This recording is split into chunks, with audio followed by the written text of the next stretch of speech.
Cube. People getting up in their feelings by Cube once again, man. Like Ice Cube right now for the past since he came out about that stuff, when he had this little when he was talking about the what was that the platinum plan, he was talking about his platinum plan back in what 2020, 2019, 2020.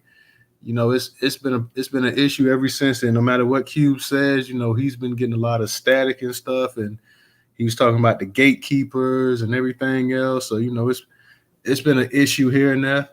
Look like DJ over there on YouTube. So shout out to DJ. But it's one of those things, man, that sometimes you can't win. So I want to go ahead and cover it because I don't really know why everybody is quote unquote so butthurt. Like I heard people posting comments, oh, he was taking a shot at Obama. He was taking a shot. He was talking about he's a right winger. He's a right winger. He they had like a little somebody had a little meme with a toupee on him, like a white man's hair and stuff like that, and called him a sellout and everything else. So Cube has been trending big time on Twitter today, man. And I'm like, I really don't see anything that he did what was so wrong. Shout out to everybody on YouTube, everybody coming on YouTube. Shout out. We talking about Ice Cube tonight. The title on Twitter is going to be different than the title on YouTube. On YouTube, it says Ice Cube gets dissed and called a sellout for Tucker Carlson interview. Of course, we can't put all this on the title here in Twitter, so I have to kind of improvise while I'm over here on Twitter. So everybody coming up in the YouTube sphere, definitely go ahead and subscribe to the actual channel. Like the content, share the content, leave a comment. Make sure you click the notification bell as well. And yeah, I don't know, Professor, did you get a chance to see anything? Have you seen any of the I know you kind of been on and off of Twitter a little bit lately, but man, they was talking about he had an interview with Tucker Carlson, and he's been on his internet, he's been on his little tours lately. I think he had a interview with Dana White. He had one with what Pierce, what's his name? What's the British dude name? Piers Morgan. What is his name? Piers Morgan. Yeah. So he's been talking about a number of different issues and things like that. He's been talking about politics. Of course, he's been talking about the COVID vaccine.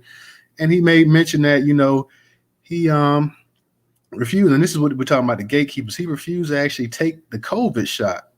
And a movie role that he had coming up that was going to pay him something like $9 million, he refused to go ahead and actually take the COVID shot.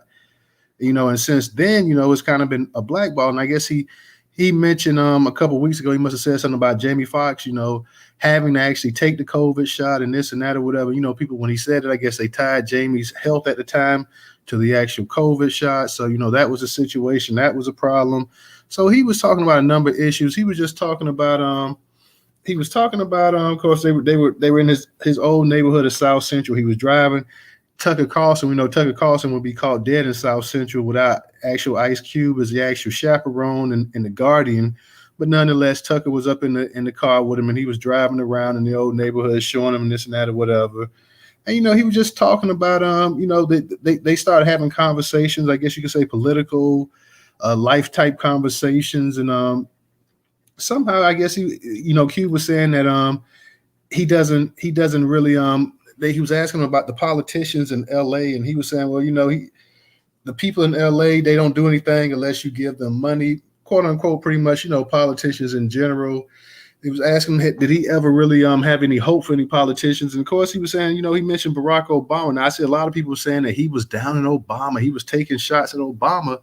And all he really said was that he had hope at one time when Obama became president, but everything, the status quo pretty much stayed the same. And he also made sure that he said, yeah, nothing really was any different than when you had Reagan, Carter, Bush, or the Clintons in office.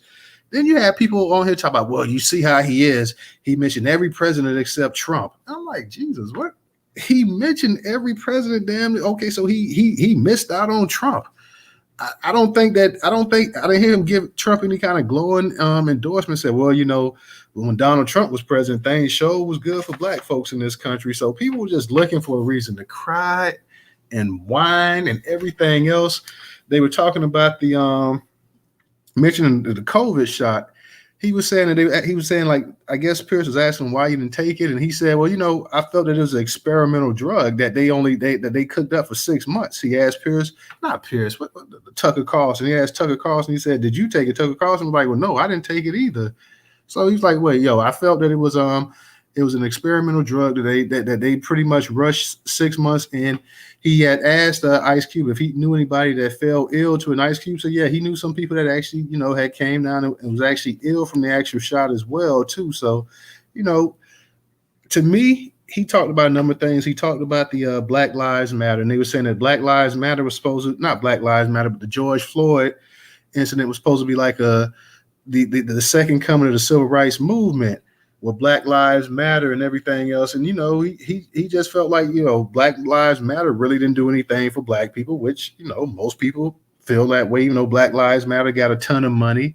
That money didn't benefit the neighborhood that he lived in. It didn't benefit the people he knew, or I should say the neighborhood that he once lived in, because we know he doesn't live in that same neighborhood. So it didn't benefit anybody for the most part. And I don't understand why people were getting upset about that. He was talking about the Big Three League that he runs, and that the NBA was kind of full of crap because the NBA loves to use these slogans and put these little titles out there about Black Lives Matter, putting them on the jerseys and this and that or whatever. But he was saying, hey, I'm supposed to be somebody that embodies everything that the NBA talks about, but I don't get any support, any love from the NBA whatsoever. So, like I say, to me, Q, I saw nothing wrong with what he said. It seemed like if you already have an issue with him and a problem with him, then you're probably looking for a reason, an excuse to go ahead and kind of, look for a reason to bellyache and whine and whatnot. He said nothing.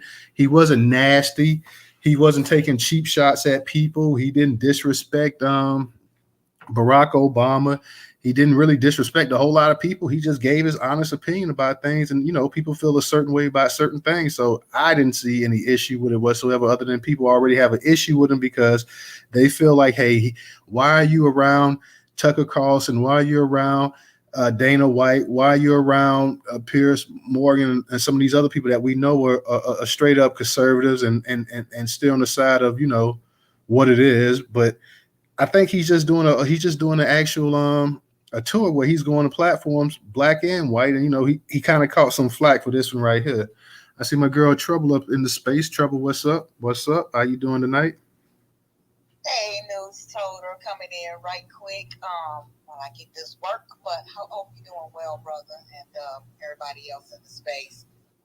I pretty much agree with you. I didn't have a problem with the interview. I watched the whole thing. It was an all right interview, and I think maybe a long time ago I would have been like, oh my God, why is he fooling with Tucker Carlson? Like, he's on Fox News, lying and acting like A, B, and C. But I am so at peace with so many different things that I used to didn't be at peace with, because today is for me is like, I don't separate my white supremacists. So what difference does it if it was a Tucker Carlson or a Rachel Maddows?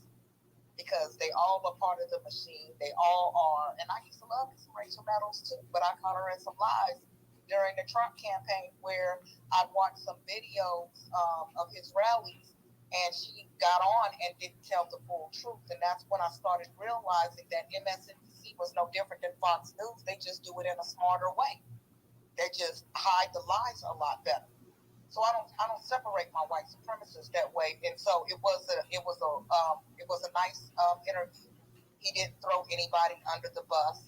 And as far as Trump goes, Trump may have riled the racists up, but I'd rather see you coming than to have you stab me in my back because you're smiling in my face. And that's one thing about the Republicans is you can see them jokers coming. The Democrats, they smile in your face and they stab you in the back at the same time. So Trump, to me, it really put in a whole lot of harmful policies in place, whereas all of the other presidents that he named did put policies in place that harmed us. Trump just brought out the white supremacists and all of your co-workers and doctors and everybody else, make them feel comfortable with being racist publicly again. And so I could actually take that food for that, and I don't like Trump, but at the same time, there's a difference when somebody is speaking negatively towards you and your people, and then there's these mugs that's actually implementing policies that's more harmful. So what's more harmful, the policies of rhetoric? I mean, both of them can be equally harmful on different levels, but it's more harmful when you can actually put policies in place that can impede me and my people. So I didn't have a problem with the interview. I think he said what he wanted to say.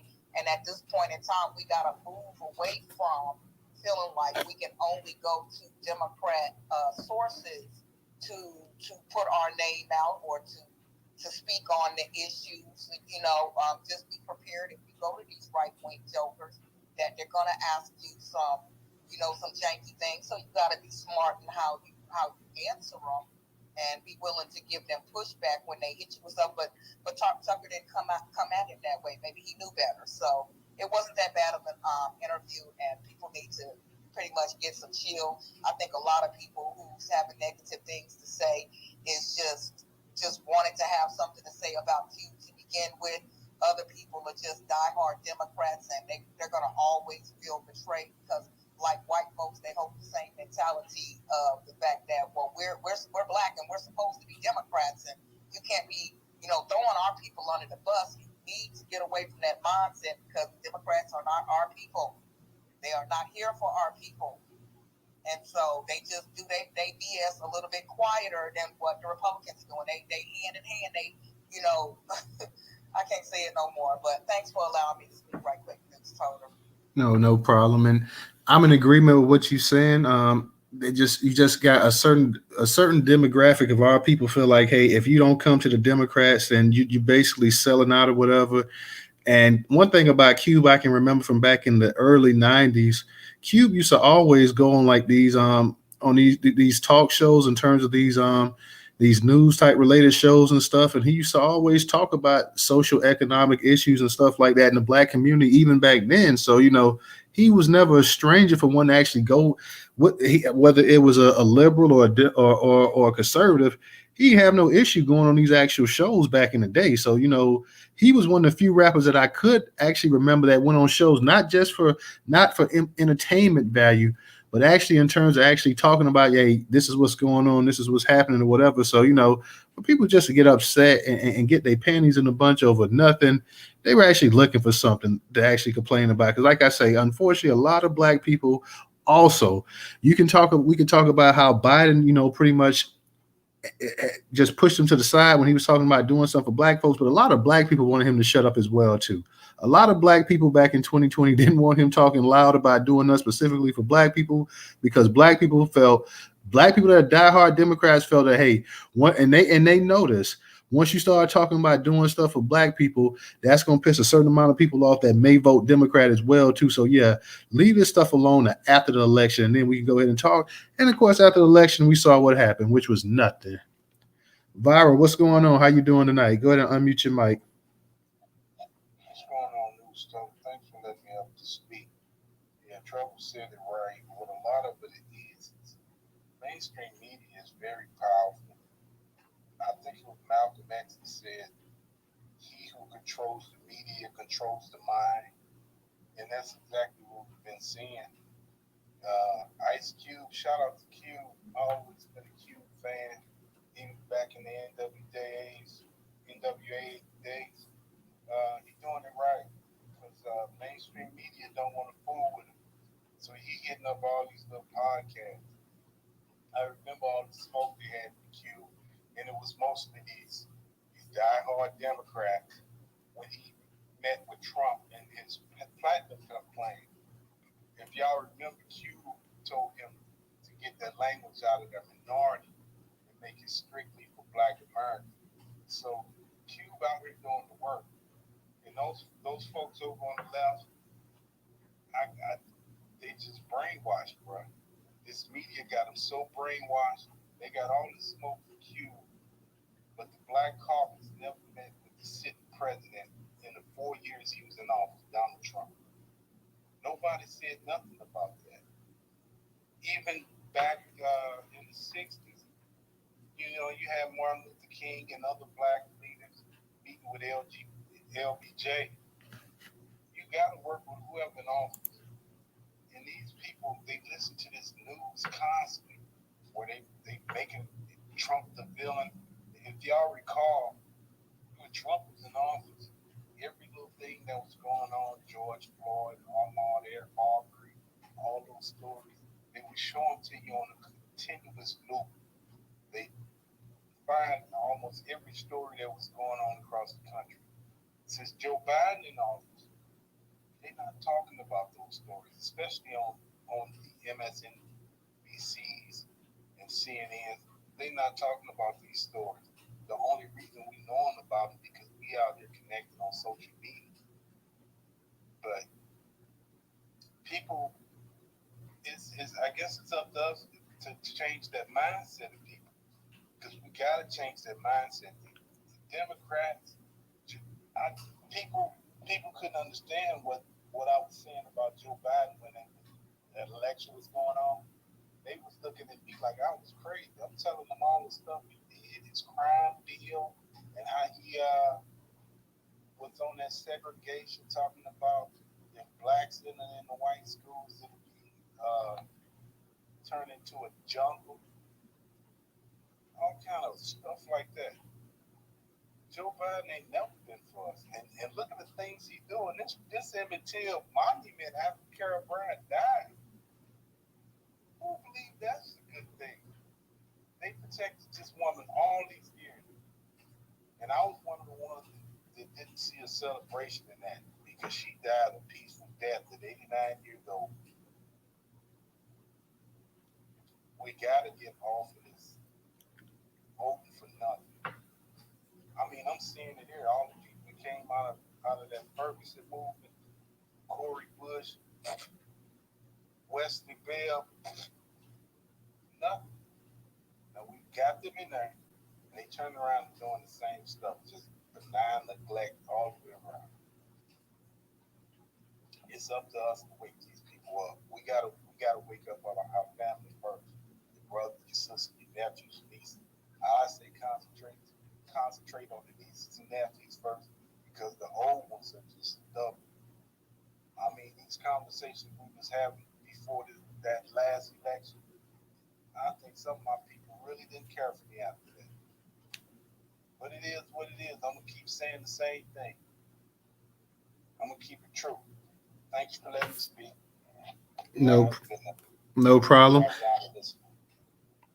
Real quick, I want to say because I think I be getting it confused and I forgot. What did Cube have the platinum plan or did he have the Build Back Better America? Which one did he have, DJ? Trump had the platinum plan. Trump had the platinum plan, and Cube had what Bill back Black America. Build back better was Biden's plan. What? Cube had The Black American contract. Black American contract. Damn, thank you. I keep forgetting the Black American contract because I know I was up here saying the wrong thing. I'm like, damn, that's not what I'm saying the Trump thing, but yeah, okay. Black America contract, and they still didn't want to hear anything about that contract. Whatever happened with Cube in the NFL, DJ? I don't know if DJ is in the space or not, but whatever happened with it? Because I know he was setting up something with the NFL, and then I don't know what happened exactly because you started having people come up here, start talking about old music from the '90s and remarks that he made or whatever.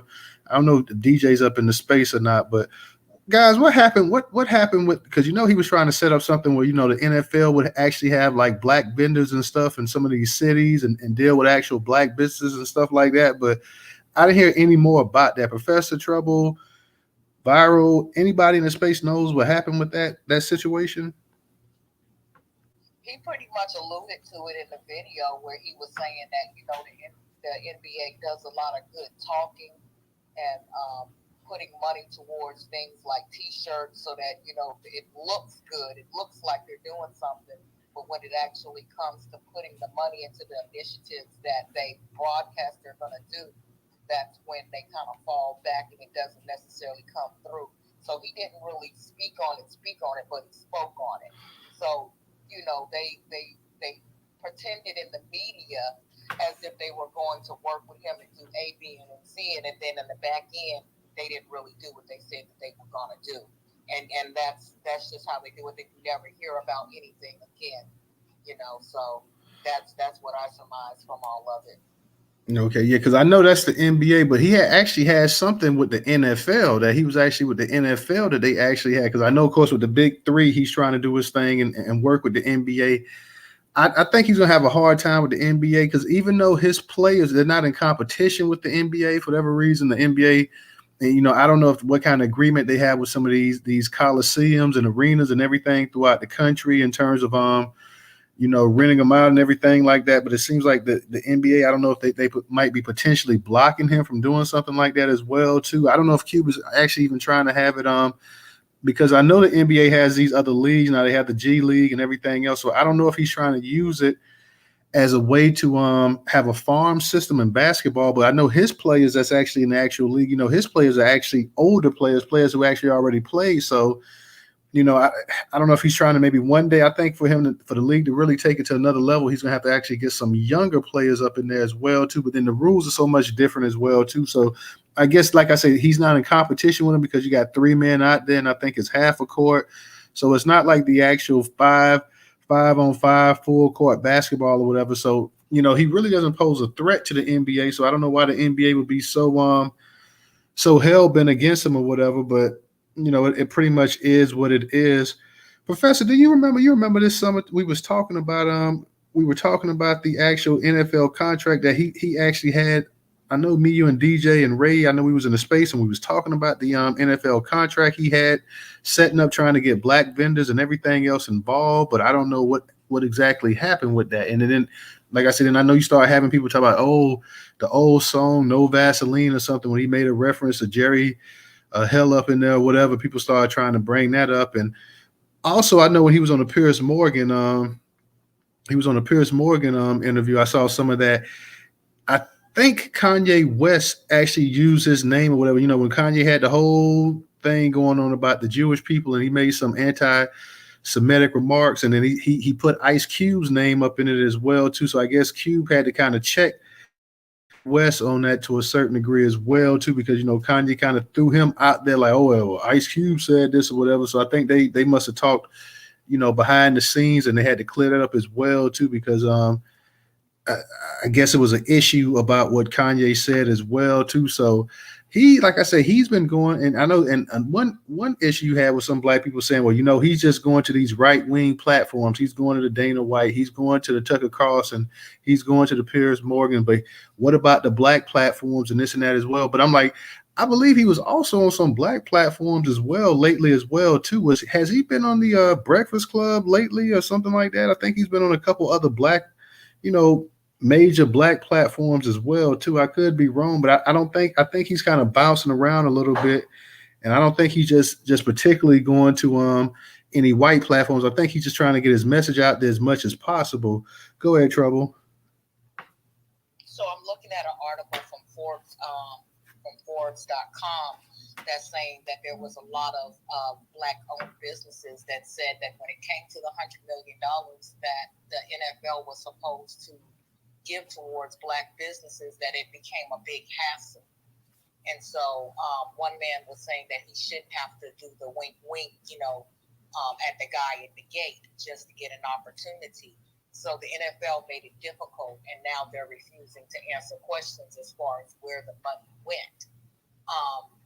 It looks like they did link up with a few companies, like Ariel Investments, City First Broadway Bank in Baltimore, based Fearless Technology, and they gave certain companies like really large amounts of the money to say that they actually contracted with black businesses, but the smaller companies who it was really should have been for weren't able to solidify a contract with the NFL, and it became a big deal. And now the NFL won't really say what happened to that money.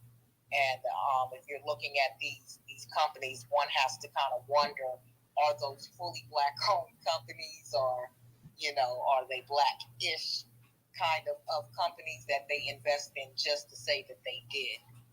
So there's that. And the crazy thing is that $100 million to the NBA and the NFL and Major League Baseball is really nothing. It's peanuts compared to what they make annually. You just had the the Washington Commanders, formerly known as the Washington Redskins, just sold for a little over $6 billion. Put that over $6 billion. You had Magic Johnson, who was a minority owner, because people were kind of getting on Magic, because Magic was sitting up there crying and talking about what a big accomplishment it was for Black people, and just to be an owner and what it means and this and that or whatever. But people like looking at Magic's actual ownership in the team, and I think it's something like 4%. So everybody was like, "Yo, Magic, come on, man! Like 4%. It'd be one thing if you own 40%, even 30% of the team or something like that. Hell, even 25%, but you own 4% of the team. You're not really an owner. You're more of an investor."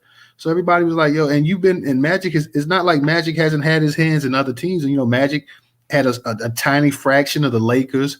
Dr. Buss, when he was playing, signed him to a long contract and even made him a slight minority owner. Magic's had a slight tiny piece of the LA Dodgers and stuff like that as well too. So this is until you can actually, you've only had two majority Black owners in sports history. The first one was Robert Johnson. He used to own BET. And then Michael Jordan became his partner over there when they had the Hornets or the Bobcats or whatever the hell they were.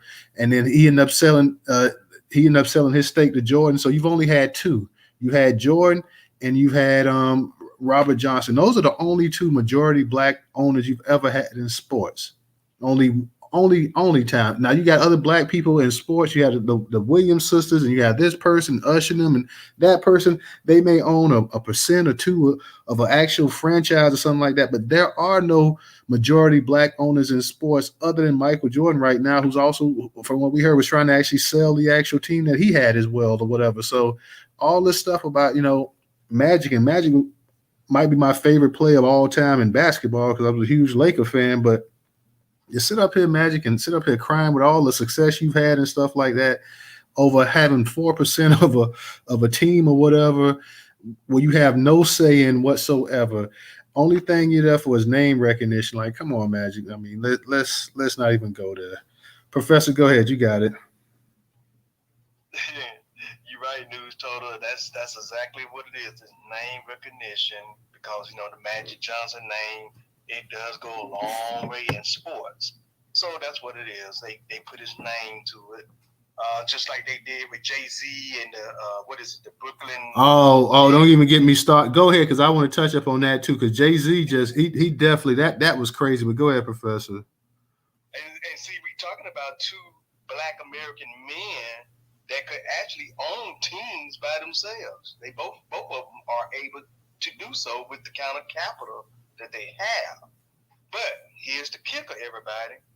One of the things you have to remember when it comes to all of these sports teams, you have to be voted in by the good old boys network, because that's who controls it all. From the NBA into the NFL, into the NHL, the KKK, whatever you want to call them, you got to be voted in. See? And so therefore, you can have all this money, but when it comes down to America, everybody, it's all about who has power to make the decisions. And this is where Black Americans don't come up to the task, because we're not in the power decision-making spots, okay? That goes to the majority group that has controlled the country for a very long time, and that's these caucasoids, okay?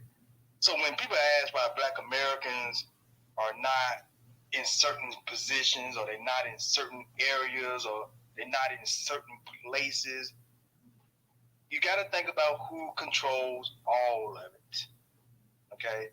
Why does not more Black Americans own NFL teams or NBA teams?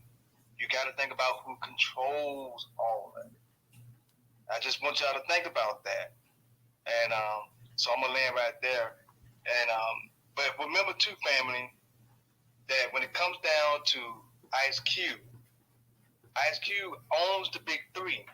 But let's not kid ourselves. I'm proud of the brother, but the big three will never be able to kick out what the NBA has kicked out, because we know who owns the NBA, and we know the amount of money that the NBA has. So he's no threat to them. but they don't like the fact that a Black American man is building up some capital and building up some interest. See, they don't want that. So I just want to get that out there. That's what this is all about. They don't want Q to build up any potential capital, and maybe potentially he could, get a bigger interest of Black American athletes that would want to move over into the Big Three. See, so that's what this is all about, why they don't like him doing what he's doing. But right now, he's really not a threat to them because the NBA got so much capital and so much power like the NFL. But I'm going to land right there. Thank you, Professor. And he'll never be a threat to him because just the way the league is structured and the way it's set up and the advantage that the NBA has from the corporate sponsors and backing. And you talk about almost every franchise in the NBA is a $1 billion franchise now almost. In team sports, period, the major three, you talk about almost $1 billion franchises. So you could never get to that point. But you could have a league where you can play opposite of when the NBA plays. And you can still draw people out because people love basketball in this country and stuff like that. But here is the issue that, and the Cube doesn't get any support. Like I said, you got all these other Black people that's got portions, and that's all it is portions, pieces, tiny little fractions of these actual major league teams and stuff like that. They could all come together and say, you know what? We'll go in with you, Cube. We'll go ahead and we'll increase the size of the league and this and that or whatever. We'll get more teams in there. We'll start putting our money in there. We'll start getting some younger players, because true enough, you got some guys that were great players, but these guys you talk about in their 40s and stuff like that, late 30s, 40s. How much interest is it really going to be? We need to go ahead and open the league up, the rules a little bit more. We need to go ahead and have a full court 5-on-5 because that's what people want to see as well too. So there would be some things that they could possibly do together that they could change up. But like you're saying, the whole thing that, hey, we don't want to see any Black-owned leagues because you never see Black-owned leagues. Let's be for real. When was the last really Black-owned league that you had? Probably the Negro leagues or something like that. So nobody wants to see that. Nobody wants that competition. Nobody wants that inspiration to come as well too, because hey, you may one day get to the point that maybe you may even start getting global support and stuff like that, and have a league that maybe it's not 100% Black owned, but you may have a Black majority. You might start having some white folks want to come in here and invest and get teams, and yet you guys still control 70% of it or 80% of it or whatever. So they don't really want to see that. And like I said, also they're upset too because Cube did not take that actual vaccination, that COVID shot. That they say it was a role that costed him $9 million and he didn't give a damn. He was like, no, I'm not going to take it because I feel like this is experimental. I don't know enough about it or whatever. So you don't see oftentimes celebrities just go ahead and let $9 million slip out their pockets like that. So he said he wasn't going to do it. He didn't take it. So you have to go ahead and you have to give him his props on that right there, because most people are not going to let $9 million. I don't care how much money they got, because we see that with Black celebrities, especially all the time. You're like, well, damn, I know so-and-so got enough money. They don't need this, but they like, hey, every penny counts. So give a shout out to him on that as well, too. Everybody over there in YouTube, guys, make sure you share, subscribe, like, and comment on the actual broadcast tonight. Go ahead, Trouble and Viral. I'm going to get to you as well. And anybody else that wants to speak, come on up here and raise your hand. We're talking about Ice Cube. We're talking about the blowback from the actual Tucker Carlson interview that he had. Also, he seems to be getting a lot of blowback recently about the gatekeeper thing. He seems to be getting a lot of blowback because people saying that he's going to all of these right-wing platforms as well too. So Cube has really been getting a lot of blowback since 2020 when he started actually sitting up here talking about, hey, Black people need to go ahead and get something out of this whole thing as well too. And let's be for real, he got even blowback from Biblical Fox and them on the show when he actually had his plan, and they said, well, hey, you know what, you got a plan, you talking about Black people, but you ain't talking about no Black women on there. So he started getting blowback even from his own people as well too. So, and he's getting it from a lot of Black people as well that's in the Democratic Party as well too. So go ahead, Trouble. Hey, so I'm sorry, I keep raising my hand. I'm gonna drop down after this, but no, you ain't got to drop down. You made some excellent points. Cube, number one, I don't even think he's not the full owner of the Big Three. He also has partners, and is also name recognition for him in the Big Three as well. They're never going to allow him to get to the place of an NBA, and they're not willing, and like you said, they're not really worried about that either. one thing I thought about is that with the NBA, I bet that they even have contracts to where he's not even going to be able to allow to get airtime to show. I'm not even sure. Does the Big Three even air on TV anywhere? I mean, Yeah, it comes on TV. I've seen it on TV before. Yeah, it's on ESPN sometime. They broadcast it. Oh, okay. Well, that's what's up. But I don't. I would bet that they're not going to give him, the viability of being able to be on like the NFL is on and showing their players. But I guess it takes people when it does come on to start watching it so that they're getting millions and millions of viewers to maybe oversee that. But who's to say if the NBA won't come in and still try to find ways to block them from getting more viewership? They don't want anything like the Negro leagues that we once had. They don't want any of us to get in those positions. But what I came up to say was going back to the deal with the NFL. One of the people who didn't have a problem with the NFL and the companies that they chose was they gave one of the contracts to a man from Ghana. So when I said that some of those businesses was probably black-ish, so now I'm looking at the CEO of the software firm Fearless is a man from Ghana. I can't pronounce his name, so I won't even try. But he came out and said that he didn't have a problem with working with them, and he wouldn't elaborate on any of their dealings with them. So they probably got contracts with those very few 3 businesses that they did end up helping out with that $100 million for them not to discuss anything that they came up with. There was another guy whose name looked like he's a brother, but of course all skinfolk ain't kinfolk, because he went to talking about how most black businesses want handouts and not hand ups, and the NFL is about giving you a hand up. And so he's been very happy with, the contract that he secured with the NFL, because he did all of the research and his due diligence, and all of the other businesses were looking more for handouts. So that lets you know who it was that the NFL was actually looking to work with. They were looking to work with, those blacks who were black in color, but not black in spirit. All right, thank you, Trouble. Let me go ahead and get to viral. Viral, go ahead. Viral, see if you can, because your when you speak, it's kind of low. Do you have on any headsets, anything like that? No, can you hear me better? I can hear you better now. All right. Just let me know my audio's kind of crappy. I try to adjust things. We on the sports topic, man. I used to be a big avid sports fan. I watched everything: soccer, football, hockey, baseball, all of it. I got a wealth of useless knowledge in my head about players and stats. That's how much I watched. When Kaepernick took that knee and I saw how dirty they did him, I shut it all off, bro. I don't even know who be winning the championships. I asked people a month later who won the Super Bowl. They look at me like, huh? How you not know who won the Super Bowl? Because I don't care. I got a big ass TV and it never comes on. But I'm gonna try to find Cube's Big Three because I'll support something like that. And if these brothers would just shut off this NFL, they just mesmerized by the big lights, ESPN constant rotation all day. They just can't cut it off, bro. But if you get behind some of this, what Cube doing, watch it. Cut that other crap off.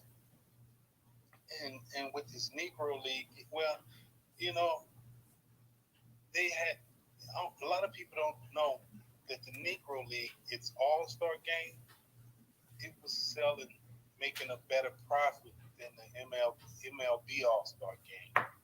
You can look that up.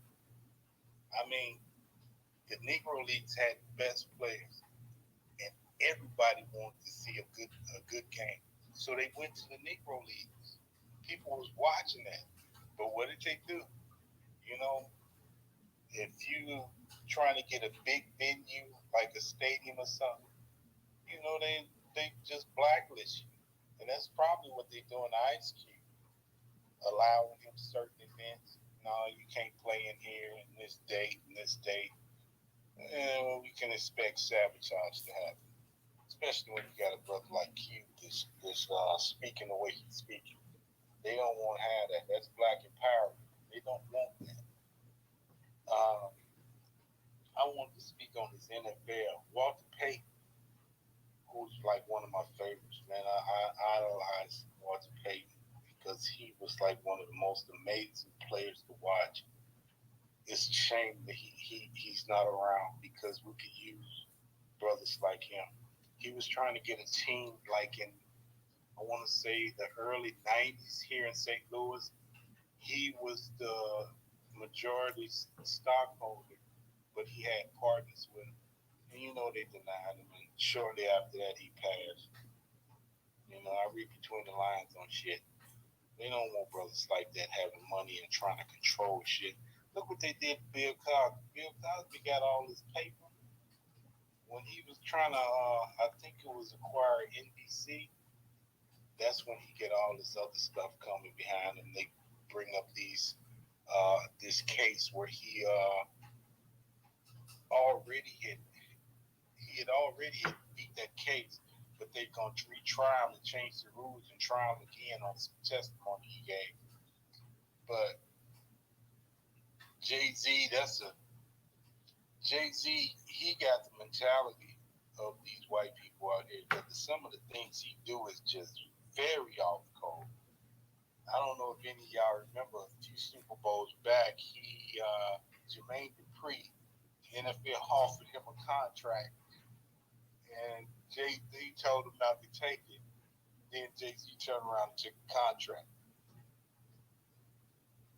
So yeah, Jay is he real greasy. I'll close it at that. If I come up with some more stories about the NFL and its racist ways, well, look at Jerry Jones, man. We remember the story last year about Jerry Jones. He was there just curious, huh? I can imagine some of the things he said in that crowd. All right. Appreciate that, Viral. Appreciate that. Dana, what's going on, Dana? I see you had to change your profile up a couple times because you was in here under your regular profile, and I guess you just kept losing connection. So I see you got your other profile. What's going on, Dana? Hey, no, I was listening under my other one, and then it just stopped, and it was like unable to fetch space. So yeah, I told you I don't know what's up with that. Yeah, so I was like, all right, let me go on this one. I don't know what's up with that either. I don't know how do you clean your cache or something in Twitter? Like, how do you clean that? I don't know how to do that. You have to go to the apps. You have to go to your setting and your apps and stuff like that. I think and you got an Android, right? Not an Android, but you got a I got both. I have an Android and an Apple. Well, I know on the Android you would just go to the apps and click on Twitter, and it has a clear cache in there. You go to your setting. It also has a clear storage too. It has both. Yeah. Storage and clear cache. Yeah, I did. I don't know what y'all talking about and I'm sorry. I know this is not the topic, but I kind of do need help with this. So I go to my settings, and then what? Then you have to go to apps. Apps. Just look for one that says apps. And in my settings, this says App Store. Oh Lord! This is you talking about iPhone, right? No, I'm talking about the Android. You're talking about Android, okay? Yeah. And your Android, go to settings, and then you look for apps, and then that way you should have a whole list of all your different apps that you can click on each one, and it has an option for clearing your cache and clearing your storage. iPhone no longer allows you to do it that way, so you would have to have an app cleaner.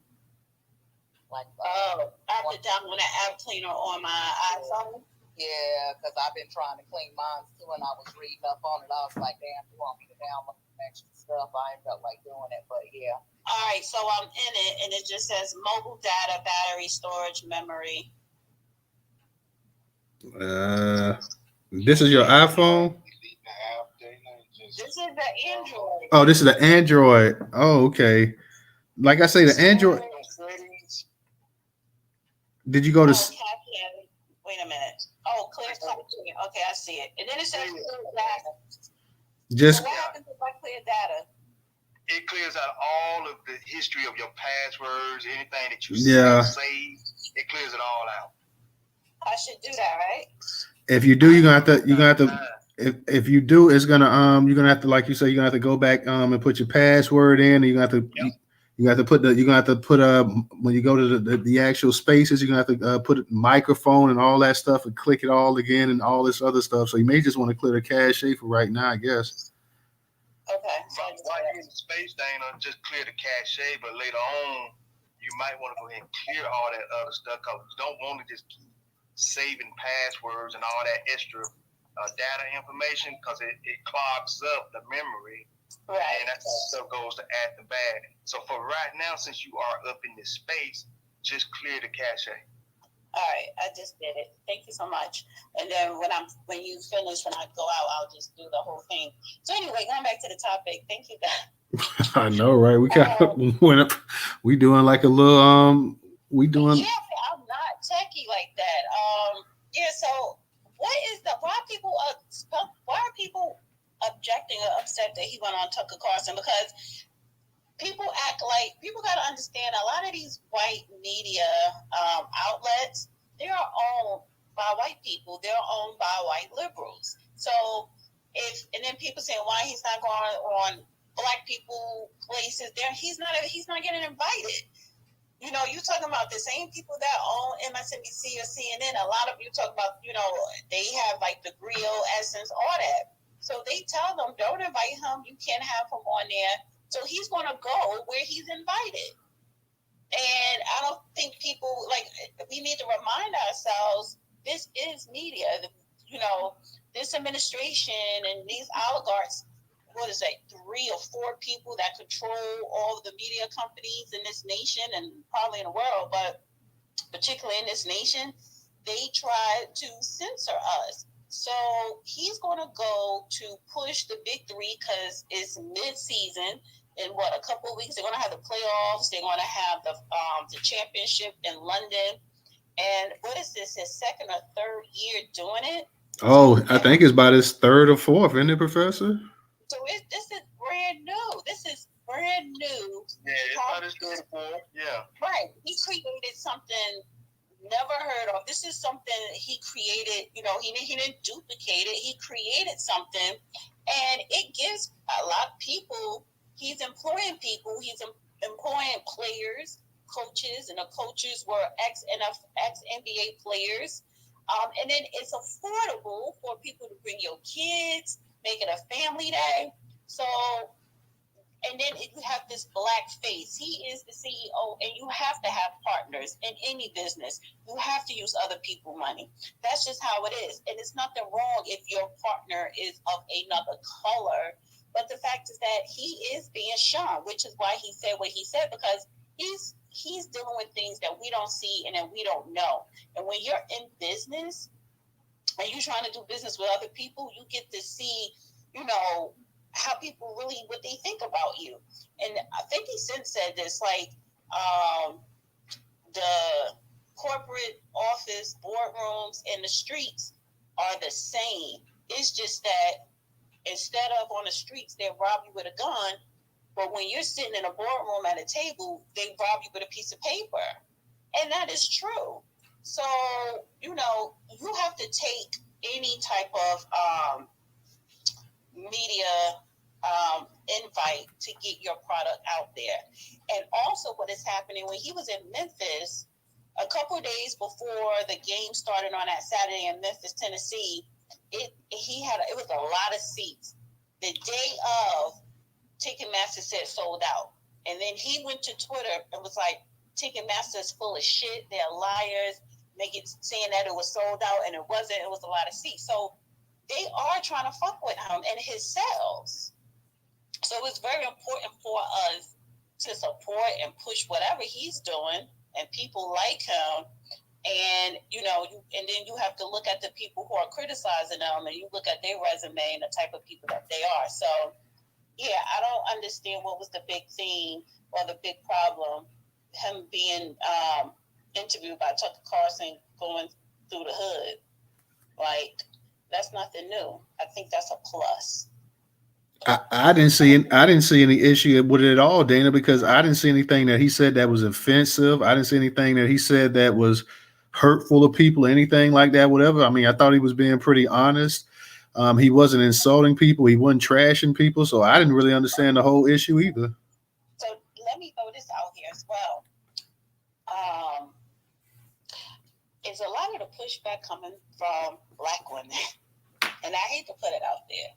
Do you see, whether it's on Twitter with tweets or Instagram, do you see it when people are complaining or criticizing? Do you see most of these complaints coming from Black women? I'm just curious. I see quite a bit coming from Black men as well too. I think one thing we have to look at with Ice Cube in the situation right here.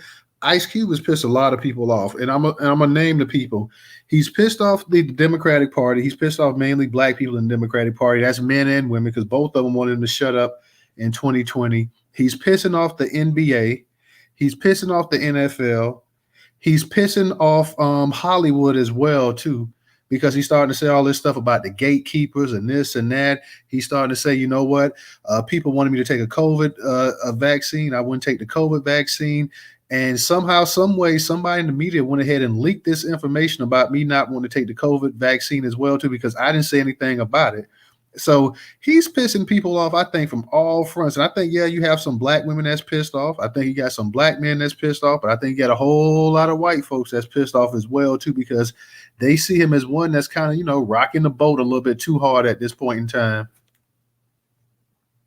Well, why is the NBA pissed off? I didn't get that. Well, didn't see that. I think the NBA is pissed off because he keeps saying that, you know what, the NBA is blocking him from doing certain things. I've heard people saying that, I don't know if it's in terms of the arenas, like renting them out and stuff like that. And, he's made he said certain things about, the NBA wants to, in terms like he has a league or whatever, and the NBA is not offering the help in terms of, I don't know what. Oh, yes, right. Just real quick with the NBA, maybe it's because the thing that happened with Kyrie Irving, and I think other NBA players really on a hush hush low. The NBA is scared of defectors. People who want to defect and be like, you know what? All right, I quit. Don't renew my contract, and then you go and help out, whether you're going to be a player or a coach or whatever with the big three, and yeah, it's not on the same level. It's not about that. It's the fact that if more high-profile names join the big three, they're going to get more money, more advertisers, and then eventually, let's say 7 years from now, he is going to be in competition with the NBA. And this is how, and we all need to start thinking like, what? Wait, hold on real quick, Vira. Let me just finish what I was Yeah, let it go ahead real quick. Because in business, you have to think long term. You don't think next year. You have to think 10 years, 20 years. You have to have those projections. And that's what the NBA is thinking. Like, where is the big three going to be at in 10 years? And how, are they going to be right along us or right behind us, which we cannot have? So they're looking at, is the big three a threat? Not today, not next year, but in 10 years, 20 years from now. And are we going to have defectors from the NBA that is unhappy, lend their name and their notoriety to them? Can you imagine if LeBron James helped out with the big three, like retired today and said, well, I'm going to be a coach on the big three? All those advertisements going to float that way. So I think when we're talking about Ice Cube and what he's doing, we need to look at this from a business perspective. And that's it, Alan. All right, thank you. Go ahead, Vira, real quick. So, we got some new speakers, I want to get to them. It's some get your hands off my pocket type of stuff. That's exactly what it is. And she said it right. What did some of these bigger name players at the end of their career decide they want to go and join the big three? Well, you're going to pull viewers from the NBA to the big three. And that's going to affect their bottom line. Maybe not a big percentage of the bottom line, but it's probably going to be a considerable size, and that's what they don't want. So I'm disagreeing with Dana right there. All right, thank you, Vira. Real quick, everybody that's up in the Twitter space, definitely go ahead and subscribe to the YouTube channel. That is up in the jumbotron. It is in the middle. Go ahead and subscribe to the YouTube channel while we're in actual space right now. Shout out to my man Trenton Makes over there. I see you over there in YouTube land, Trenton. What's up? What's up? What's up? Everybody that's over there in YouTube, make sure you go ahead and subscribe. Make sure you click the notification bell. Make sure you go ahead and like and comment on the actual broadcast tonight. For those that can support us on Cash App, $ Newstoter, $ Newstoter. Newstoter is the largest Black-owned, Black American news media curation platform today in America. Once again, Newstoter is the largest Black-owned, Black American news media curation platform today in America. If you do not have Cash App, we have the Venmo and PayPal up in the Jumbotron. For those that's in YouTube, all of those are in the actual description and in the actual chat as well, too, guys. So let me go ahead and get to Fred was up here, but I don't see Fred. Let me go ahead and get to Reraw. Fred, if you want to come back up here, you can come back up here as well. So you was up here, but maybe Fred had to do something. But I'm losing Reraw too. So she was up here. Now she's disconnecting. So we just lost two of our speakers that was up here, guys. So maybe they'll okay, there she go. Let me go ahead and get Miss Reraw up in here. Reraw, what's going on, sister? How you doing tonight? Hey, I don't have a problem. Oh, I'm sorry. Hey, Newstoter family. Hope everybody's having a good day. I don't really have a problem with what Ice Cube is doing as far as, him using the outlets that are available to him, to make his money and get his name out there. The only thing that I found a little disingenuous is that, he's taking, Tucker Carlson through the hood in LA. And it's like, I'm from Cali. And the way he started was kind of sketchy, I believe Ice Cube is from San Fernando Valley. I thought he was from South Central. Nah. Ice Cube didn't grow up in LA at all. He grew up in San Fernando Valley, graduated, and I think he took some college courses. So that whole gangster rapper thing was a persona for him. And so that's pretty much the only thing I really about it, that it's disingenuous. He was never a gang member. He wasn't a part of the Bloods and Crips, none of that. It was just like it was his persona. And a lot of rappers have done that, and that's why I don't mess with him now. I'm kind of happy that he went into all of these other revenues for money and stuff like that, because as far as LA and him really be about that life, it's just not right. It's not true. And I'll land there. But no, I mean, I don't have a problem with anything that he's doing. Speaking of Trump, yes, do that. Going on Tucker, do that. But acting like you're from the hood, kind of pushing it there. Well, now technically, he kind of. I mean, I know y'all hoods out there in Cali's a little bit different. Is he from the ghetto? No, but let's be for real. Being from the project and being from the actual ghetto and the hood is a little bit different. You can live in the house and live in the hood. You can't be from the projects living in the house, but you can. He ain't from the hood. Okay. Because I mean, but now the thing now, let's be honest. So you got a lot of rappers out there, and it's just not Ice Cube. Now Tupac was no gangster either, and he talked about thug life and everything as well too. So we gotta kind of keep it 100 on that. But Tupac did shoot some cops. Yeah, he shot some. He shot some off-duty cops. He shot some off-duty cops that weren't in uniform. So we gotta remember that as well too. But nonetheless, I mean that was pretty gangster though. But okay. Yeah, I'm not taking that away, but I mean, let's. Those cops were harassing a black man. That's why he shot him. Yeah, that's why he shot him. Yeah, they harassing a black man. But let's not forget too when Ice Cube first came out, Ice Cube was doing a lot of political type stuff as well too. So he kind of got more into the gangster stuff as it started elevating. But he was doing a lot of political type things as well too. So. So we just got to remember that as well. But I feel you what you're saying, Rob. But if we was to do that with all these rappers, come on, have we heard the music that these cats putting out? The kingpins, and they the biggest dope dealers in the world and everything else. So I don't even listen to rap no more, Newstoter, because I watched this kind of clip about them saying that they went into this room and they was telling all the rappers, y'all gonna have to start selling degenerate music to, and then they were trying to offer them stakes in the prisons, the private prisons, and stuff like that. So I stopped listening to rap after that. It's ugly, and they selling us out. No doubt.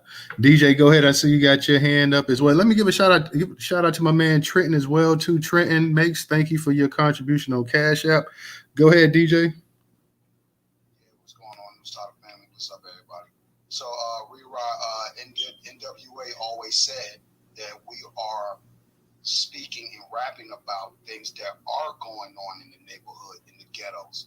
Not that we are gangsters ourselves, but we are speaking about the issues that are affecting us. So Biggie said something similar.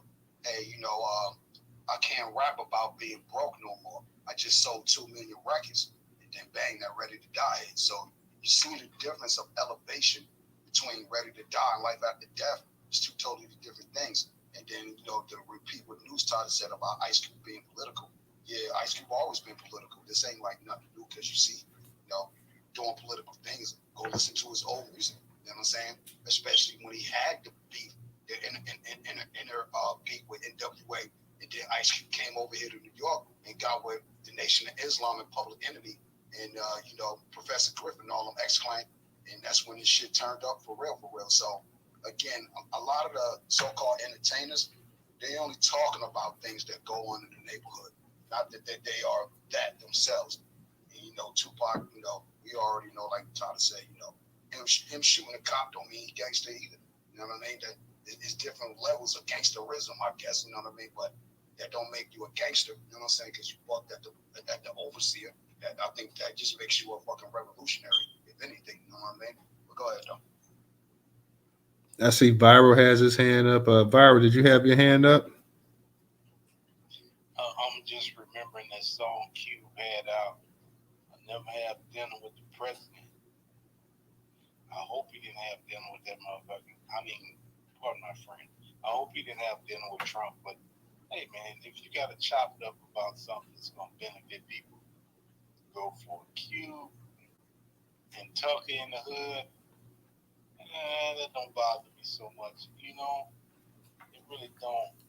Q was NWA. He was the life breath of NWA. Without Ice Cube, it wouldn't be no NWA. He wrote all the lyrics. Maybe he didn't grow up in the hood, but I'm sure he saw some shit that was going on in the hood. I mean, to be out in California and not be a part of what's going on around you.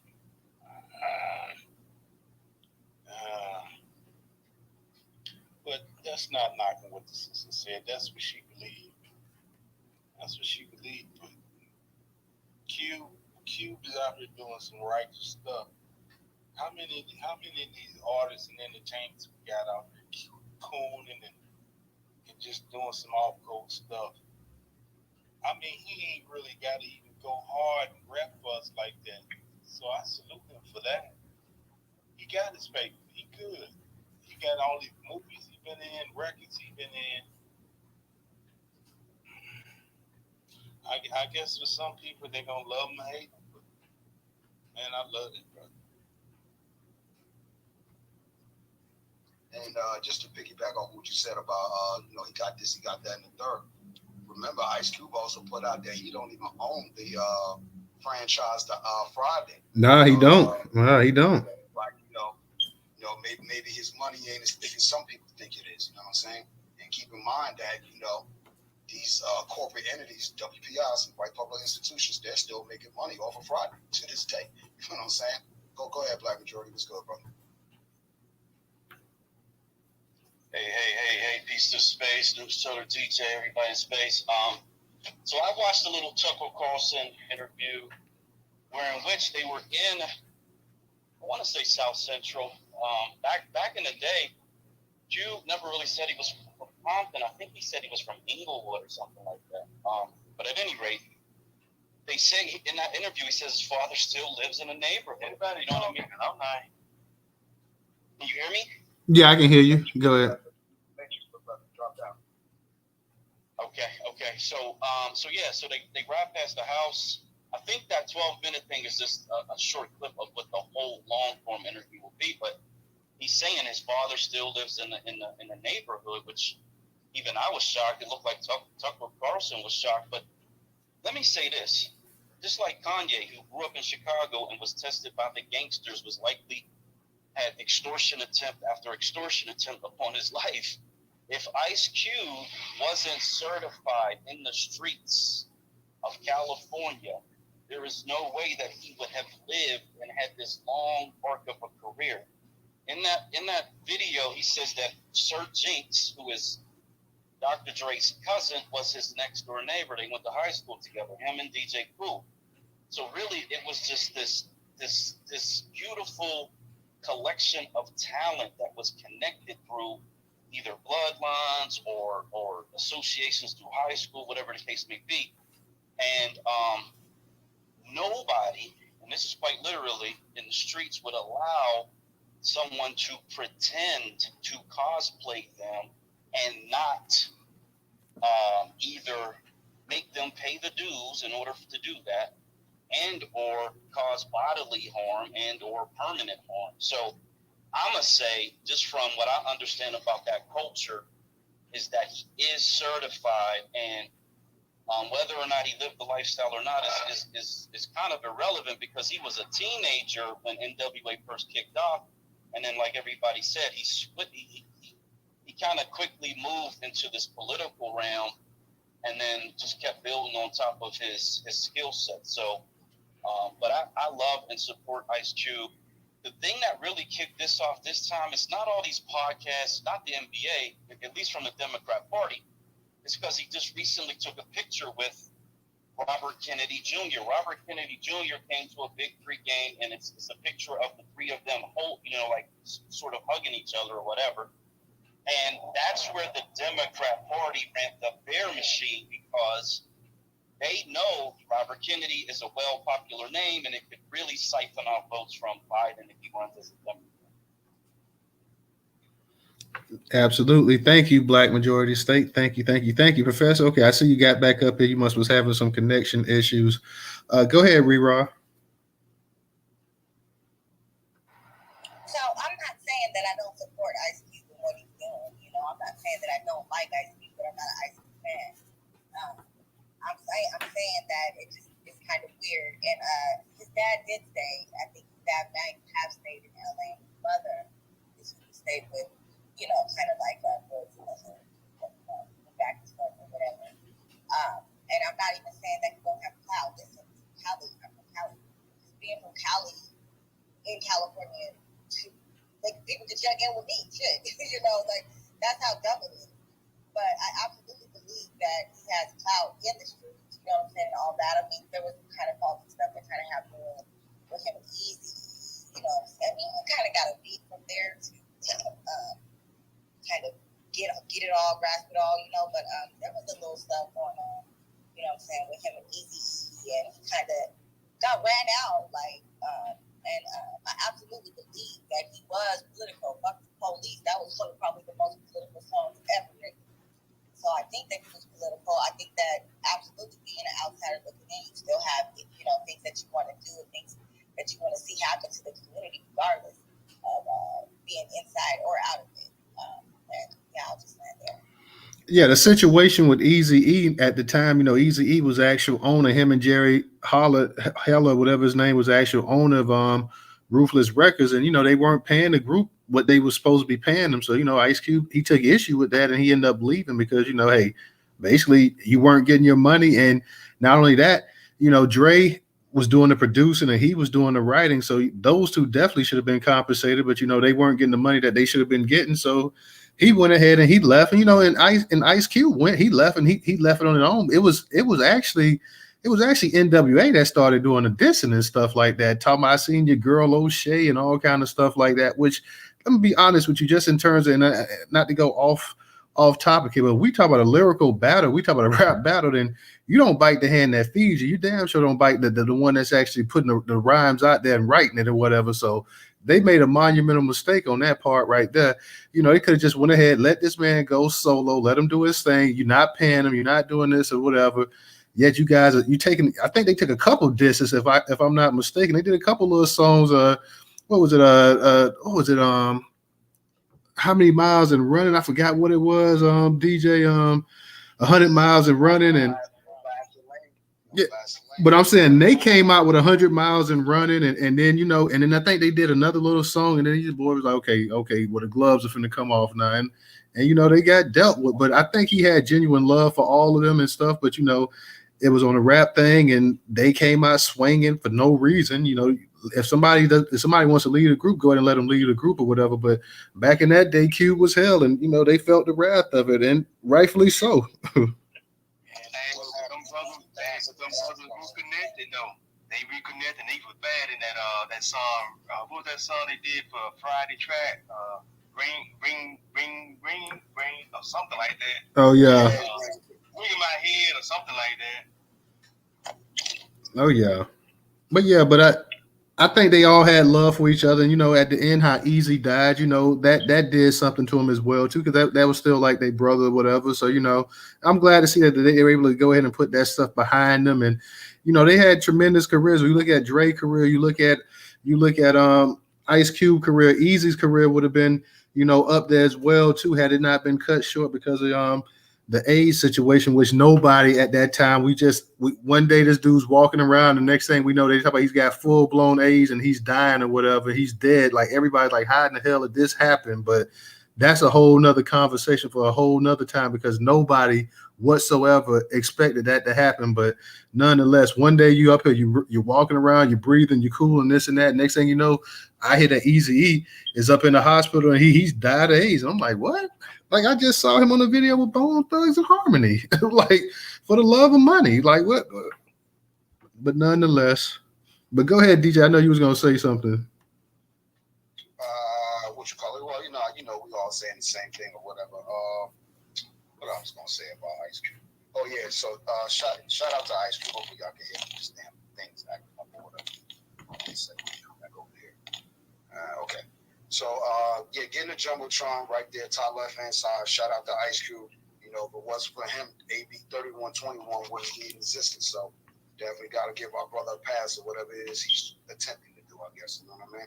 So, shout out to Ice Cube for that. Shout out to the reparations perspective. You already know. Go ahead. Top left-hand side, Jumbotron. Go ahead and check. What's going on, Sister Sean? You got it. Go ahead and unmute your mic. Oh, thank you. Peace and power to the room.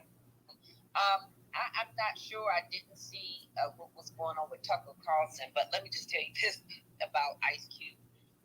First of all, he said in advance, and I think he did a whole big personal video post where he said that he would be going almost like ham.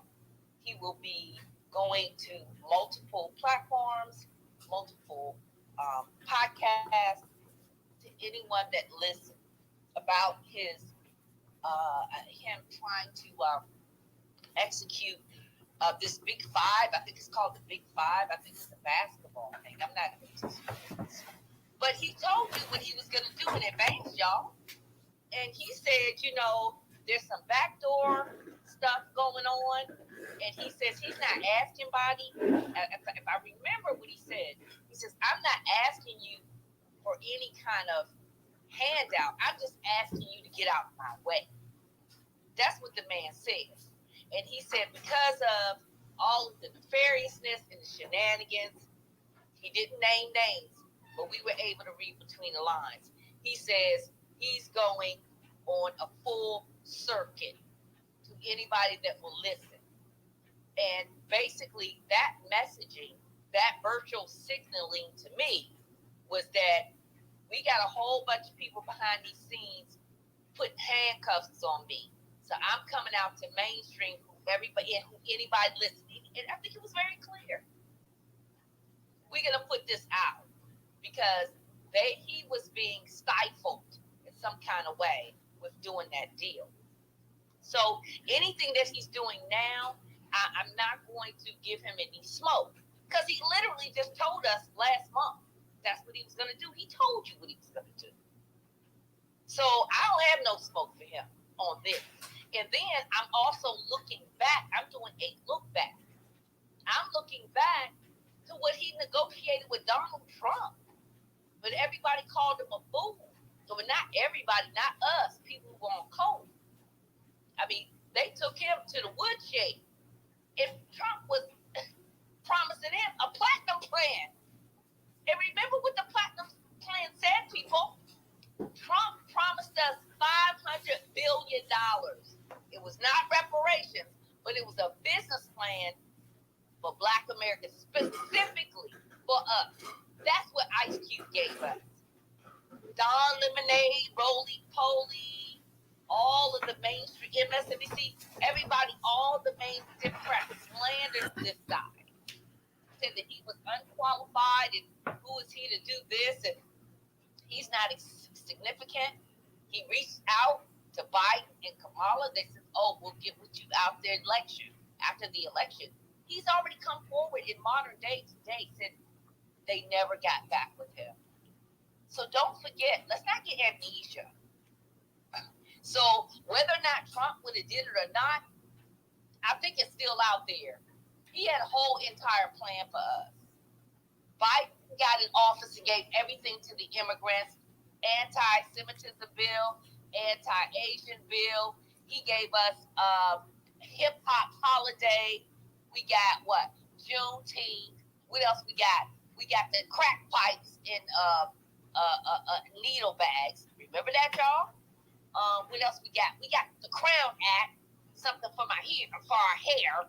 And most recently, now we got the Emmett Till statue. Get the fuck out of here.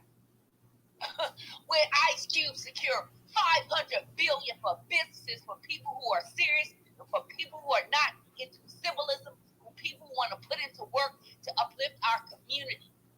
We got so many people out here that have brilliant ideas, visionaries. They just need capital. They need a little working capital. They can't even get a brick and mortar. So you turn around, Asian got a brick and mortar, Arab got a brick and mortar, Hispanic got a brick and mortar. Why is it that we can't get brick and mortars? Because we're not getting the loans. They're discriminating against us on the loans. That's why we needed that platinum plan. And even if we don't want a brick and mortar, you can have a virtual building, a virtual apparatus. You still need upstart money. That money would have did for virtual business. Virtual business is a different set of dynamics, but it still costs money. You need your upstart. You need your website. You need your hosting. You need your security. You might even want to go ahead and get your own servers. Come out to a separate network. You need your monthly server fees. You need your marketing. That's all upstart business money cost that we don't get. We don't get nothing. We always digging in our pockets and ain't nothing but some motherfucking lint. So I got mad respect for Ice Cube. I'm not even looking into NWA. That's just too far back for me. I'm looking at what he's done with trying to negotiate the Black American plan and the Platinum plan. $500 billion, y'all. That's what Trump's plan was. He was working with Ice Cube. And I'm comparing that with Sleepy Joe Biden and Kamala Giggles. This woman is a goddamn disgrace. I mean, she can't, I don't know what she's on. I mean, maybe it's some kind of fucking laughing pill or something, but ain't no motherfucking thing funny to me. Nothing is funny. This bitch is just giggling, and this is supposed to be the damn immigration song. Look at all this stuff going on in Chicago, New York, these immigrants, Washington, D.C. What? Are you kidding me? So whatever he's doing, then he came out. He's trying to do his private thing with his Fast Five or whatever, this basketball stuff. I don't know about that, but I understand. He wants to do the Fabulous Five or I don't know. He's trying to do that. So he came out and said, they doing some nefarious backdoor stuff, y'all, and I'm coming out. And I'm coming out to anybody that listens. So if he had to deal with Tucker Carlson, that's a problem. I don't care. I'm dealing with whoever is willing to sign the ink on the dotted line and to negotiate what I need for my people. That's what negotiation is all about. I'm not going to be tethered. We tethered to damn Democratic Party. And I don't give a damn what he does at this point. Let that man go ahead and get his business and get his vision out. He dabbled in politics. I believe he's B1. I'm going to continue to believe with him, and I'm going to continue to watch him. But I ain't got no smoke for Ice Cube. Not at all. If anything, I got smoke for Biden and Kamala. They promised to meet with him, and they never did. Let's not forget. He negotiated $500 billion with that platinum plan with Trump, and we got nothing. Look at where we at now. I ain't got no smoke for Ice. And whatever I need to do to support him, I will. And I'll land right there. Thank you. All right. Thank you, Sister Sean. You go ahead and get to a black majority state. And I agree with what you said 100% up in there as well, too. My man, real quick, Nightfall, he says, people are so happy because Magic Johnson is a minority owner of the Washington football team, but nobody want to shake Cube's hand for just trying to get us money for business. Hey, you right about that. Go ahead, Black, you got it. Okay, yeah. To kind of back up on what Sister Sean said, and then Ms. Dana said earlier about working with people outside of the community to get benefits and assets. This is why the Democrats hate Ice Cube. They literally hate him because he represents Black American men who are sick and tired of the Democrat Party and who are going to look outside of their machine, their infrastructure for benefits. And so there is a news report from 2020 that I posted about a year ago. And, back in the days, back in like the 1900s, early 1900s, when one of our very intelligent Black entrepreneurs sought to gain a foothold in white society, they would often use a white face in order to gain the contracts, to gain the connections, and then the second con is control.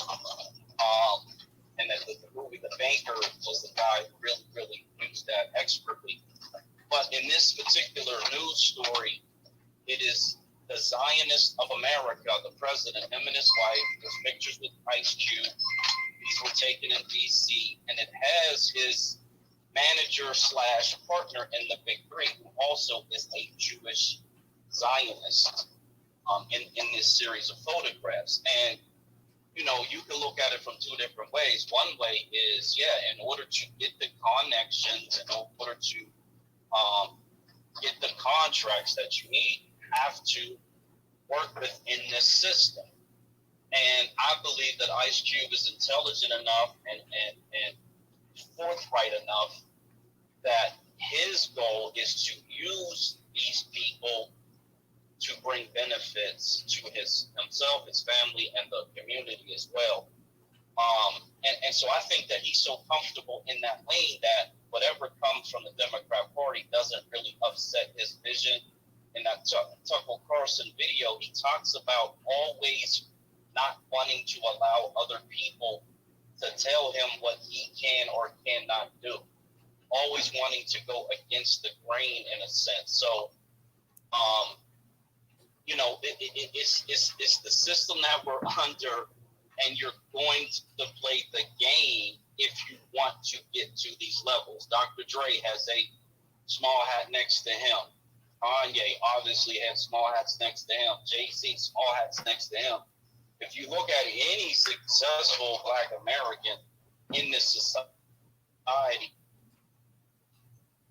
that system is structured, they're likely to have a small hat either as a lawyer, a manager, a publicist, an agent, et cetera, et cetera, et cetera. So I'm going to salute him for using the system to his advantage and not necessarily playing the game, because I'm somebody who doesn't really want to play games, but there are some things that you can extract from this society.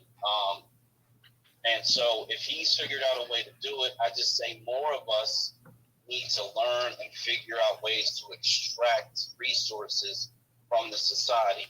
I do want to speak on the money. He gave up $9 million million for that film. And again, in that video, he put his principles about the money.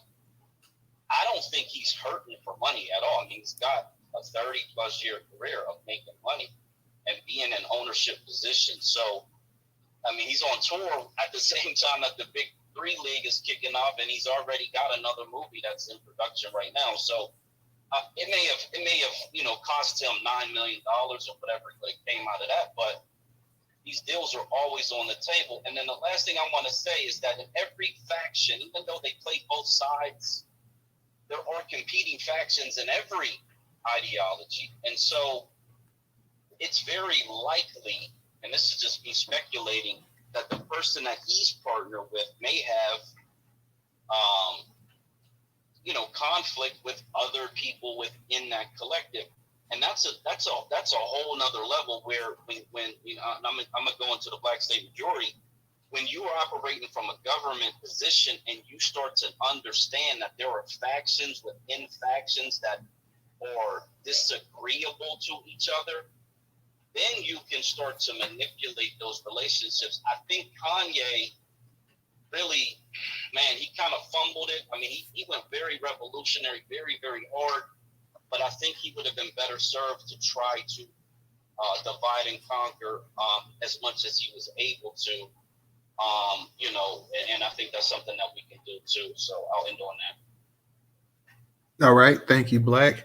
See, Fred's got his hand up, and shout out to everybody coming up in the space tonight, guys. Anybody that wants to speak, go ahead and raise your hand and come on up here. We'll get you up in here and give you a chance to speak as well, too. I see No Taxation down there, so shout out to that sister as well. Shout out to No Taxation. Go ahead, Fred. How you doing tonight? Hey, how's it going? Hey, what's up, Fred? All right. Can you hear me all right? Yeah, we can hear you. Okay, yeah. One thing about Ice Cube is that he's always been one to try to employ black people, and for the most part, he's been about black empowerment. Because I remember, like, the group Color Me Bad, they actually hired Ice Cube they had a video called Hurt So Bad, Time and Chance. And Ice Cube, he actually got Ice Cube to direct the video, and he got an all-black cast to pretty much direct that video. But here's one question that I don't know if it's been asked tonight, but ask yourself, what is Tucker Carlson getting out of interviewing Ice Cube?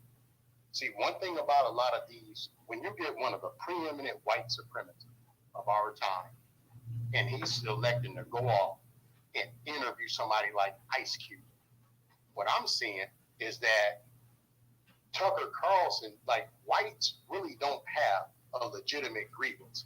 So what he's trying to do is get somebody like Ice Cube to try to garner support for some type of disgruntlement he has with the system. Case in point, just like a lot of those whites during the George Floyd protest, black people were out there out of righteousness for the most part. But you had these whites that had their own grievances. They tried to hide their uncivilized behavior behind a legitimate, righteous black cause. So when you get somebody like Tucker Carlson and he gets somebody like Ice Cube and listen to the type of stuff they were talking about, he's trying to, this is when white supremacists start trying to come to the blacks to look for allies for some grievances that they have with their own people. Now, I mean, all right.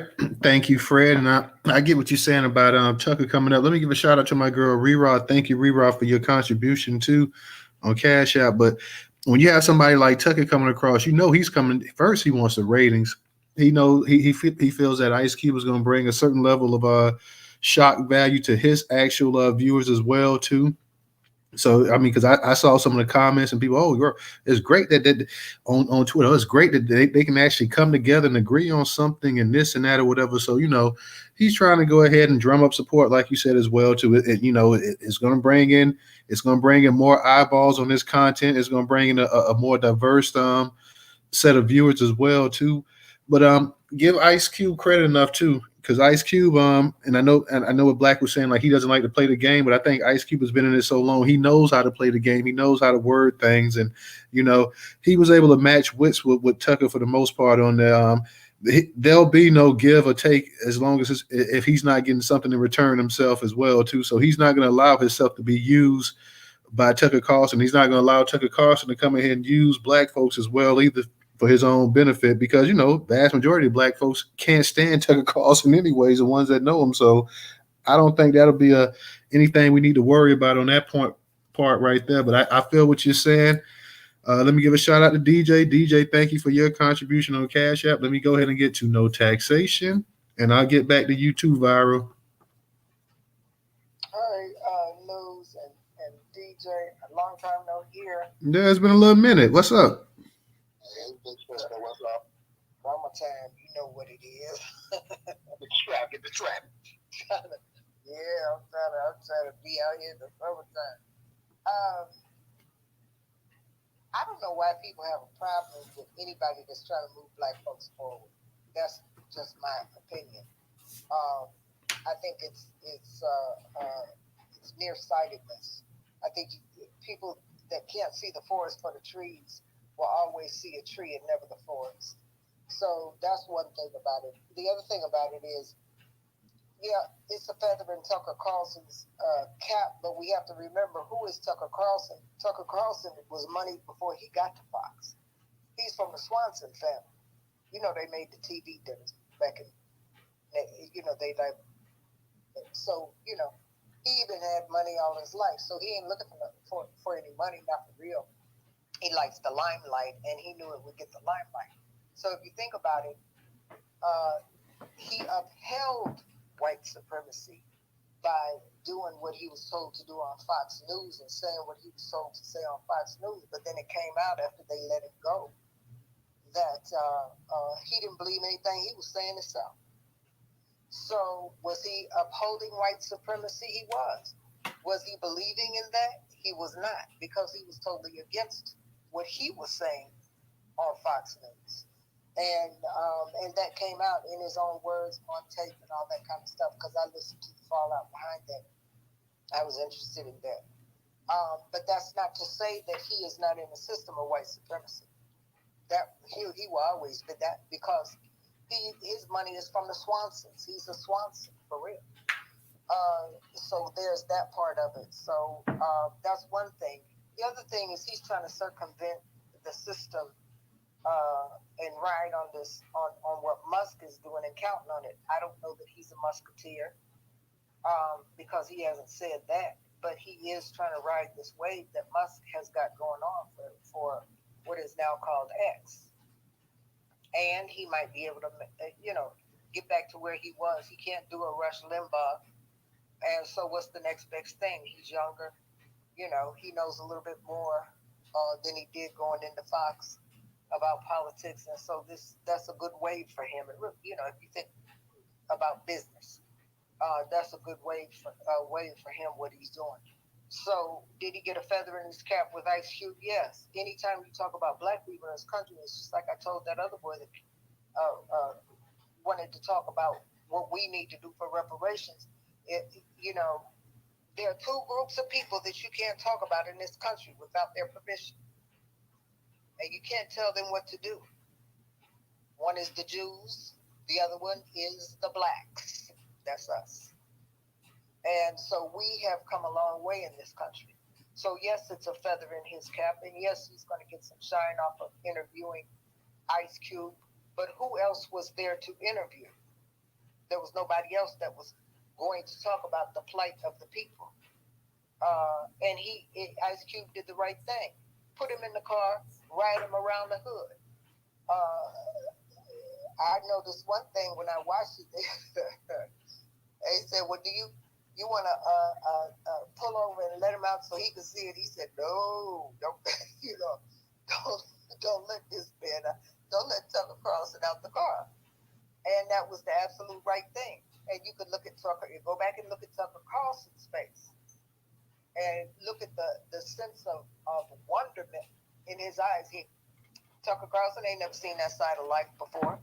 He needs to see it. All white people need to see it. And so he did the right thing.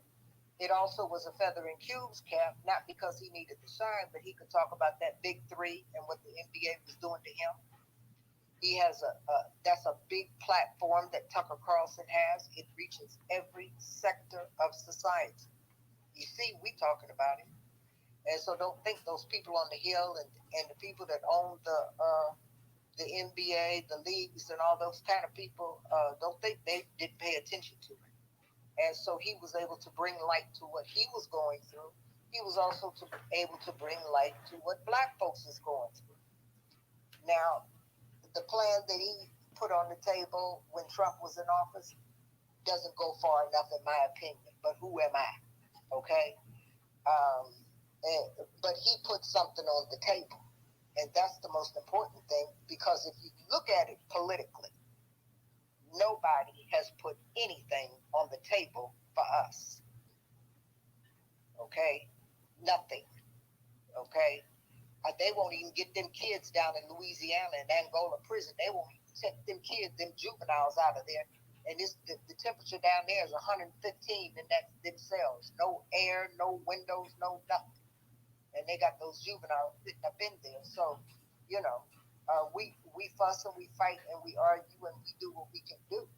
But you see how it translates all the way down to the street. If we were on deck, even that would not be happening in Louisiana. And there's so many other things going across the country. So I say kudos to Tucker Carlson, because it was a very good business move for him.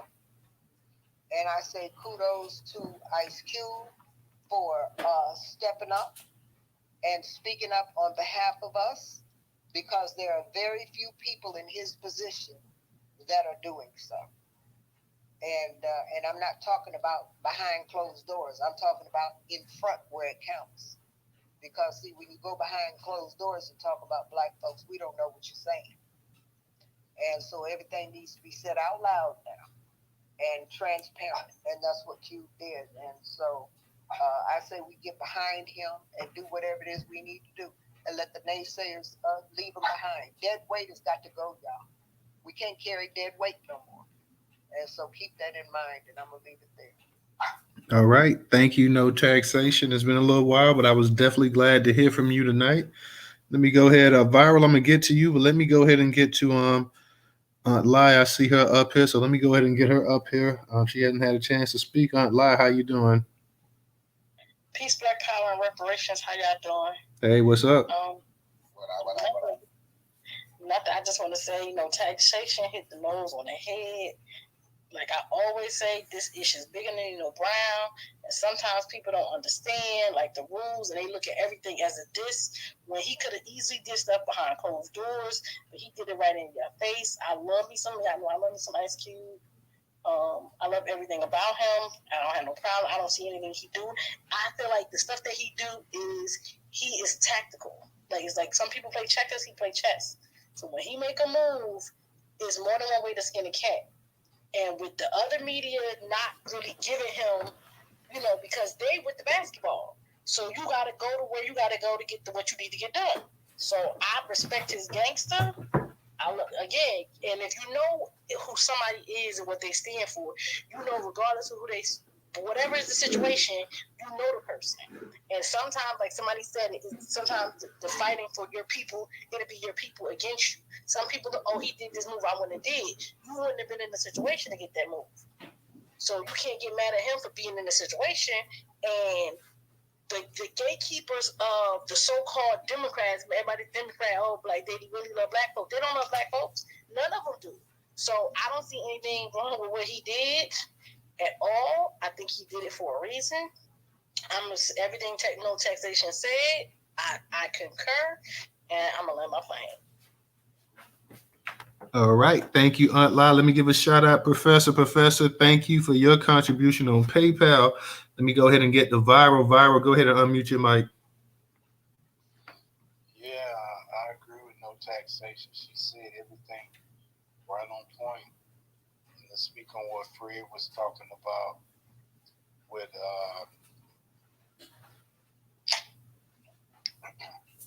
what he was saying about, what was he saying about Tucker Carlson? What happened with him? He was doing the bidding of these white supremacists, and they cut him loose. now, he feel like he got a vendetta against them. So shout out to Q for using them. Use them. Any of these individuals out here doing these podcasts and they got a large following, use them to your advantage. I have no problem with Q going on Tucker Carlson or any other Joe Rogan. Get on all these large podcasts you can and get your view across. I have no problem with that. Shout out to him for that. And I'll land. All right, thank you, Vira. I don't have an issue with it either, because like I say, Q was gonna hold his own. I've been seeing Q from like in the early '90s. Like I say, he used to be on these political shows and everything else, and he'd be talking his point of view and everything else like that. So he's never been one. Like I say, yeah, he would do entertainment shows and stuff, but he did a lot of political shows that people forget about in the early '90s and stuff at the height of his actual music career. So I don't have an issue with him going on any of these shows and talking, about social economic issues and business and everything else involving black people. I think you need more of that, and he was always one that actually would do that. So shout out to him as well. We see if anybody up here that wants to speak anymore. Let me read some comments real quick off of YouTube. Carolyn, she says, Magic is more of a sellout. He cares nothing about black Americans, though he's a black American. Nightfall said, more importantly, the Dems are forever making their policies over our dead bodies while ignoring us altogether. Brooks says, Ice Cube knows how to play the game, not their game. Callan also said, Tucker Carlson interviewed Tariq Nasheed some time back, Candace Owens, but it's for selfish reasons as well. So, yeah, I'm pretty sure Tucker Carlson ain't going to do nothing out of the benefit of out of the kindness of his heart for black people. So, we pretty much know that if he's doing something, it's going to benefit Tucker. So that's not a surprise whatsoever. So, and like I said, Cube hasn't had an issue going on these right wing shows. Like I said, in all of them, he's handling his own. Whether it's I didn't see the full thing with Dana White. I did see some of it with Piers Morgan, but I saw just a couple clips. I think when he was on there with Dana White. But he was on there with Dana White, Piers Morgan, of course, Tucker Carlson. So, he's making his rounds. And if there's large black platforms that want to get him, they need to go ahead and reach out to him. I'm pretty sure he'll come on there. Like Sister Sean said, he made it known that, hey, I'm going out here and I'm spreading the word. I remember when he said that he's going to, he's going to go to all these different platforms and stuff like that. So if there's somebody with a large platform, go ahead, invite him. He'll come over there and, he'll talk to you. So definitely, I know we have some big platforms and stuff now. There's some huge black platforms on YouTube that maybe can reach out to him and go through his booking agent or whatever and try to get him to come on there and speak. That'd be a good thing. Maybe some of the larger platforms.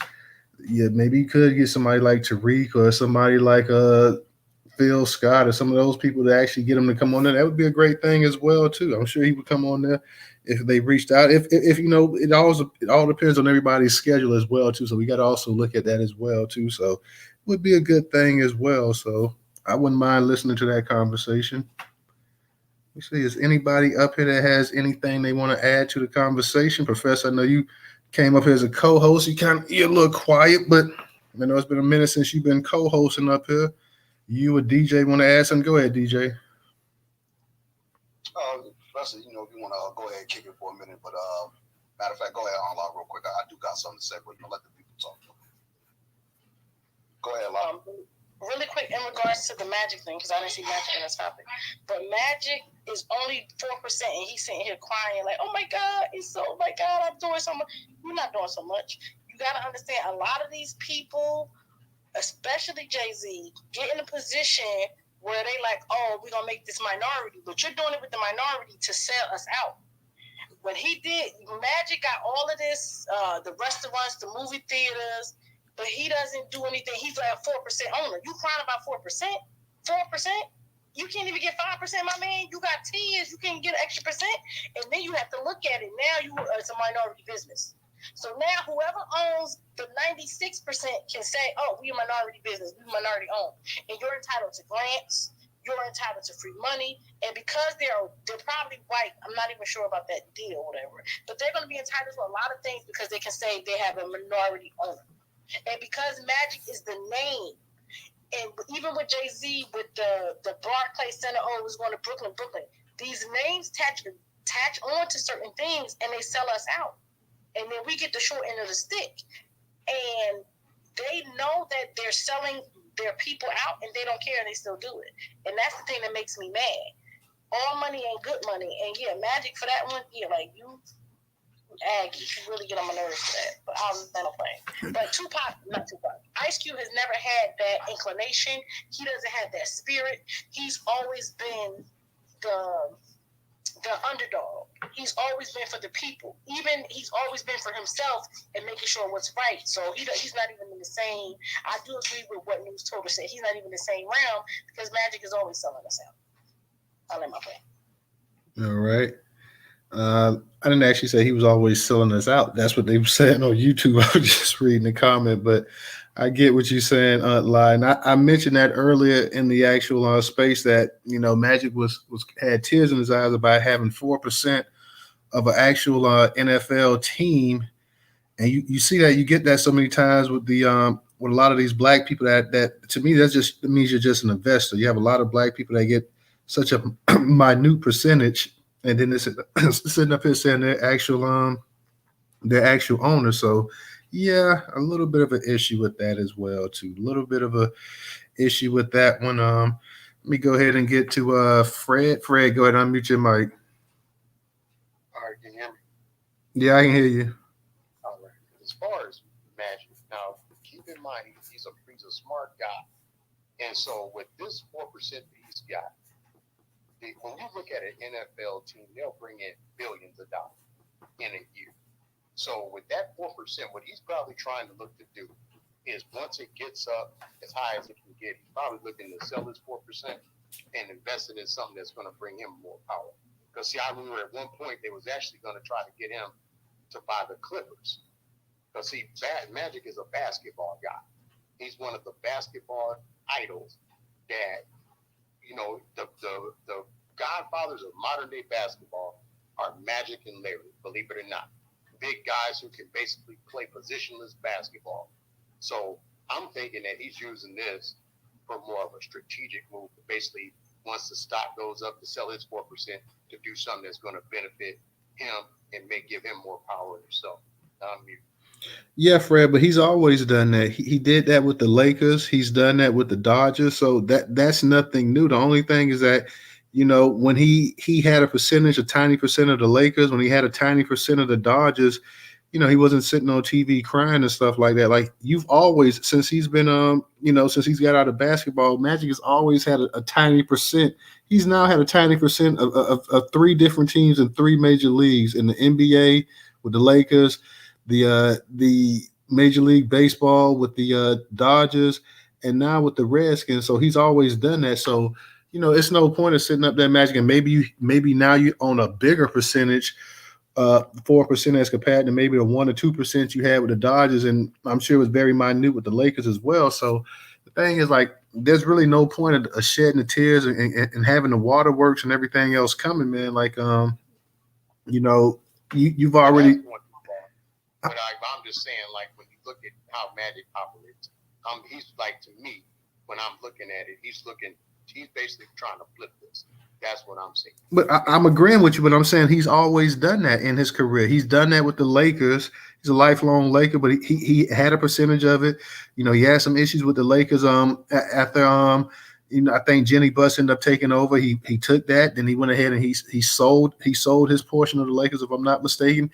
He's done that with the Dodgers. He was a minority owner with the Dodgers. So Magic has always parlayed his little tiny fractions of sports ownership, and he's always, whether it's Starbucks, whether it's movie theaters, whether it's Burger Kings or whatever, he's always parlayed that into, you know, something that could work for him as well. I just didn't see the point of, you know, the entire being like the tearjerker thing. Like, you've been there, done that before, bro. Like, what? Like, if you own 20% of the team, yo, I can see you. You know, you would be the first black man to own that much of an actual NFL team. So I could maybe see that if you own 20 or 25% or whatever. But the 4% you own. I just, like I say, actually watching Magic and see how he actually works with his businesses and stuff. I just personally didn't see the point of that, but I mean, I'm feeling you. I agree with you. Like, yeah, he's going to take it and he's going to parlay it and everything else, but I just didn't see the point of, you know, I didn't see the point where it was this monumental achievement in Black history that it deserved a tear. That was just my personal experience. I didn't even. I was in middle school when Magic Johnson had to announce, and I was a huge Laker fan. Huge Laker fan. I was in middle school when he had to announce that he had HIV and had to retire, and that hurt me, and I didn't see him crying up there then. So, like, just real talk. I mean, Newstoter. what's up, Viral? Hold on, Viral. Let me get to one of my new speakers. I got Trenton up here. Let me get Trenton up here. Get into you about that Magic in his career. Yeah, let me get You're a Magic fan. let me get Trenton up here real quick. Trenton, what's going on tonight, man? How you doing? All right, brother. What's up? Chilling. All right. Hey, yo, this thing with Q, the right media and the left media, they play this little game. The left media, they want Q to be up there talking, on that Democratic talking points of, we need voting rights. We need to get out to vote, and Biden's doing, you know what I mean? And the right media, they just want that Negro up there to be saying, what about black on black crime, man? And we need to do better, So the whole thing with Cube is, who do you want on the left? Who do you want to talk to? Simone Sanders? You know what I mean? And or Dana Bash? You know what I mean? This whole, especially with the Democrats, they just mad. They're like, well, how can this Negro sit there and talk to it and say that, the Democrat, nothing has changed. They just want to get control of them. But, Cube not on that. And before I leave, I remember that with Magic, man. That was the day for my birthday, man. Broke my heart, man. I cried my damn self, man, back then. But peace, brother.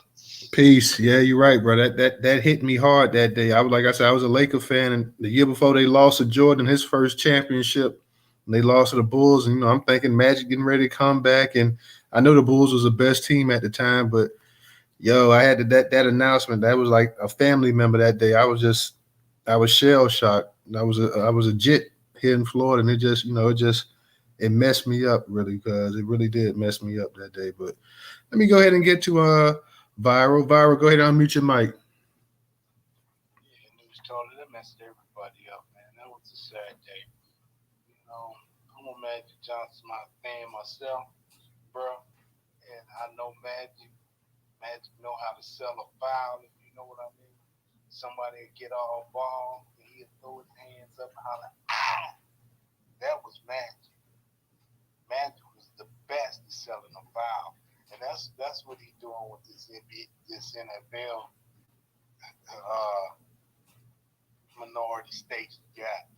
That's all he's doing. But in actuality, they not gonna allow people like Magic to own a majority stake in these teams. That's empowerment. And we gotta look at it that way. I never had a problem with Magic. Other than what's going on with his son, and that's his business, but whatever that's about. But yeah, Magic, he's another one of my idols. Magic. They gave him the right name. I've never seen somebody at 6'9" handle the ball the way he did. The point guard on the floor at 6'9". Man, those were the glory days of basketball. Straight up. This what we got now, it's good, but it was nothing like those days with Magic, Bird, Kareem. I land on that. Real talk, Viral. Real talk on that one. Let me go ahead and get to Professor. Go ahead and unmute your mic. Yeah, thank you, Newstoter. Hey, man, I'm just going to agree with what pretty much everybody has said in the space, man. Q is, to me, one of the best people that's out there right now speaking on our issues, man, because we don't have anybody in the entertainment community, not that I know of, that's speaking on the issues that's pertaining to Black America. We have these so-called rappers out here. All you hear them talking about is themselves in these songs, or coochie, or bling bling, or shooting up each other or something. That's all these guys talk about. You don't have a rapper, and y'all tell me if I'm wrong on this, but back in the day, rappers were considered voices of the community. If you really think about it, that's what they were considered. They were actually considered a voice coming out of the community because they spoke on issues within the song, things that went on in the community. You think in terms of Public Enemy. You think about Tupac. You think about NWA. You had some conscious rap out there. See, but what do you have out here now? You don't have that. And Ice Cube was a part of that. He was writing songs that had conscious lyrics in it.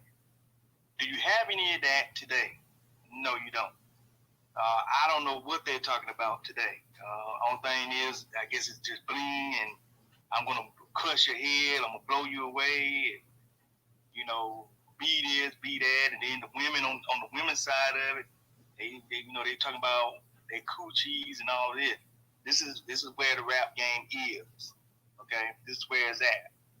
So Q right now on the entertainment side of it is giving a voice to the community. He's speaking on issues that impact us. So I say shout out to the brother, and I think the community should get behind him 100%. Because we don't have any other entertainers doing this, y'all. You would think it would be Jay-Z. I mean, think about it. Jay-Z is the rapper that's what? The billionaire? The first rapper? Who? Fuck Jay-Z. Yeah, exactly. You would think it'd be Jay-Z. Because this guy actually has all of the limelight out of all of the rappers right now. If you really want to know the truth, y'all, if it was not for Tupac and Biggie dying, Jay-Z wouldn't even be up there where he's at right now. See, that's why he's there up there right now. It's really supposed to be Tupac and Biggie up there, okay? And particularly Tupac, because Tupac was more of a leader if you really want to know the truth. That's because Tupac was on that time. Earlier, Sister Reva was talking about that, and I think I said to her that when it came down to Pop did that shooting of those off-duty cops, y'all, because a young black man was being harassed in the parking lot by these off-duty cops. Pop came to that black man's rescue. This is why I'm telling y'all who is the realist, and that's going to be Pop. Okay? Shot him in the ass, Professor. He shot him in the ass. Shot him in the ass. And the brother didn't give a shit because they shouldn't have been fucking with another black man. See, that's what I'm talking about, y'all. What if all of us were on the shit that Pop was on? Imagine where we would be at right now if we was bringing a heat to other people instead of bringing heat to our own. See, same thing Malcolm X was talking about. We need to be bringing heat to others instead of bringing heat to our own. And so I want y'all to think about that as we continue to support this brother Q.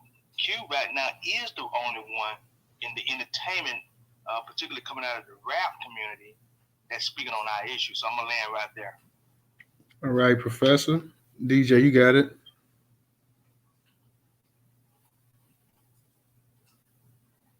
You there, DJ? Give him a second. He might walk off for a second. Try again. I see Black Pressure up here as well tonight. What's up, Black Pressure? Came up in the speaker spot, but I know you probably doing something. Hey, DJ, you there? Yeah, I'm here. My bad. I was moving in another room. What you call it? What I was gonna say. So hold on. Let me go back over here. Actually, get this damn link over here. 1 second, man. Let's scroll past it. What you call it? Come on, thing. This thing be slow sometimes, man. Yeah, everybody just need to go look up the contract for Black America and read it for yourselves. It's actually a very good plan, considering that, there's a lot of us business owners out here who have an actually great product. Watch this thing so damn slow, man. It's fucking, bro. who actually have a great product and need an upper hand. So the whole purpose of Contract with Black America is to go into these sports arenas. Why is it that all the time you got these white companies or these white folks that own businesses and they get the catering jobs? They get the contract cleaning jobs to clean up the stadium afterwards. See what I'm saying? They get the contracts to do the scout tickets outside or whatever the case be. That, you know, to try to get people to come into the arena, you know, for a last minute show or whatever the case may be. So y'all need to go actually look up the Contract with Black America, study it yourself. If you got a business, hey, go holler at Ice Cream, man. Hey, let me get up in there. You know what I mean? All right. I guess we'll go ahead and get ready to close it down for the night, guys. We'll come back tomorrow night. Make sure you guys join us tomorrow night, 8 p.m. Eastern Standard Time, as always. Everybody have a good night. Shout out to the co-hosts, the speakers, listeners, and everybody who tweeted out the space, liked the space. We'll see you guys tomorrow. Everybody be good. Take care. Be safe. Enjoy yourself. And have a good night, everybody. Good night.